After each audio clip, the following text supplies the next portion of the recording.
Final exam review, question number 15. The lengths of pregnancies in a small rural village are normally distributed with a mean of 264 and a standard deviation of 17 days. In what range would you expect to find the middle 95% of most pregnancies? The first part is the normal distribution, the regular normal distribution that we know before. So let's say we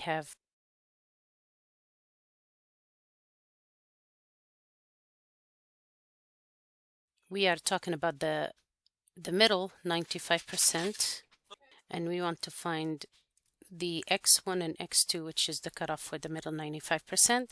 So we need to find the areas in the tail.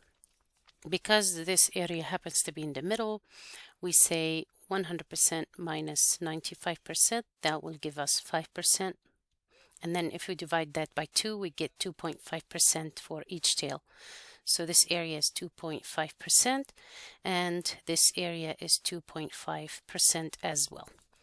So now in order to figure out x1, we can use equals norm inverse of the area to the left of x1, which is 2.5. We're going to turn it into a decimal, 0.025, comma the mean, 264, comma standard deviation, 17, comma true. That is how you're going to find x1. And then to find x2, that is norm dot inverse. The area to the left of x2 is this entire area that I'm going to highlight yellow.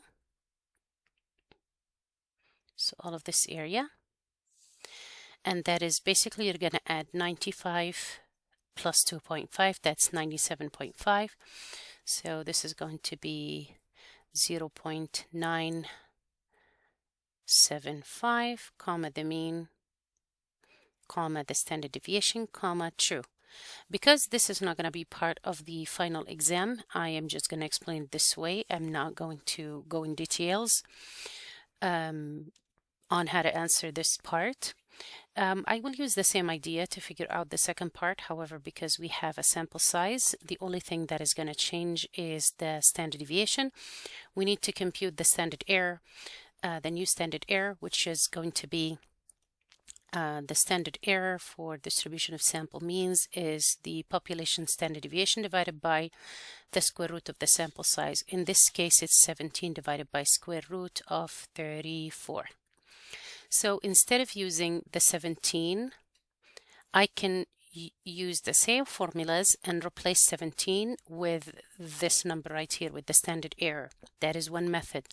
Another method is to treat this as if we are dealing with, because this is in the middle 95%, we can still treat it as confidence interval for means. So if we treat it as confidence interval for means, we're going to use the calculator, the online calculator, which is t-estimate of a mean, and then t-estimate of a mean, and we will use these information from the question. So the first one is 264 for the mean. 264 for the mean. Wait a minute. We need t-estimate of a mean, not t-test. T-estimate of a mean, this one. So 264 is the mean, the standard deviation is 17, the sample size is 35, and the confidence level is 95%. And that is how we're going to compute the lower bound and the upper bound. Either method works. The easiest method is to use the calculator, but this happens only if the area is exactly in the middle. If it's not in the middle, then that doesn't work. And then the other one as well, the upper bound as well.